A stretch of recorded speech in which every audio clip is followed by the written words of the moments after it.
చంద్రబాబు నాయుడు గారు ఆనాడు జరిగిన మోసం అంటే ఇటు నువ్వేమో పాలసీస్ తయారు చేస్తే దాన్ని ఇంప్లిమెంటేషన్ చేయవు. నేను అడగడానికి ఏమో నాకు అవకాశం ఇవ్వు. ఎమ్మెల్యే ఉంటే అడుగుతాను, నేను నాకు మంత్రి పదవి ఇయ్యకు. నీకు అర్థమైందా? నేను ఎమ్మెల్యే ఉంటే నేను అడుగుతాడు కాబట్టి లాక్ చేయాలా.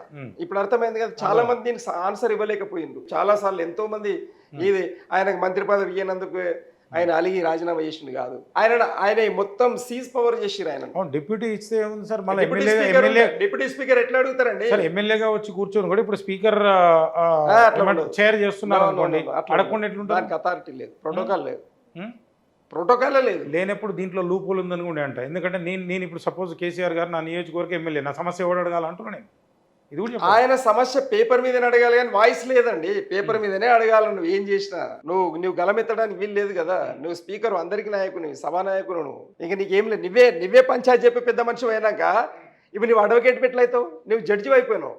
నువ్వు అడ్వకేట్ ఎట్లయితావు? అడ్వకేట్ అనేవాడు క్వశ్చన్ రైజ్ చేసి దాన్ని అవగాహన కల్పిస్తాడు ప్రభుత్వానికి, ప్రజలకు అవగాహన కల్పిస్తాడు. ఈ సమస్య వల్ల ఈ మేలు జరుగుతుంది కాబట్టి బడ్జెట్ను అలోకేట్ చేయమని కొట్లాడగలుగుతాడు. కాబట్టి ఆయనను మొత్తం సీజ్ పై అంటే ఆయనను కొట్లాడకుండా ఆయనను సీజ్ చేశారు, లాక్ చేశారు. కావాలని చంద్రబాబు తొక్కేశారు. ఎగ్జాక్ట్లీ. అప్పుడు తొక్కేసినందుకు గానే తెలంగాణ ప్రజల ప్రయోజనాల దృష్ట్యా, ప్రాంత ప్రయోజనాల దృష్ట్యా కేసీఆర్ గారు దానికి రాజీనామా చేసి మరి సింగిల్ పాయింట్ ఎజెండా, ఏది స్వరాష్ట్రం తెచ్చుడా నేను చచ్చుడా అనే సింగిల్ పాయింట్ ఎజెండా తోటి ఆయన పార్టీ పెట్టి, టీఆర్ఎస్ పార్టీ పెట్టి చేసిన ఉద్యమం మీకు అందరికీ కూడా తెలుసు, కళ్ళ ముందల ఉంది.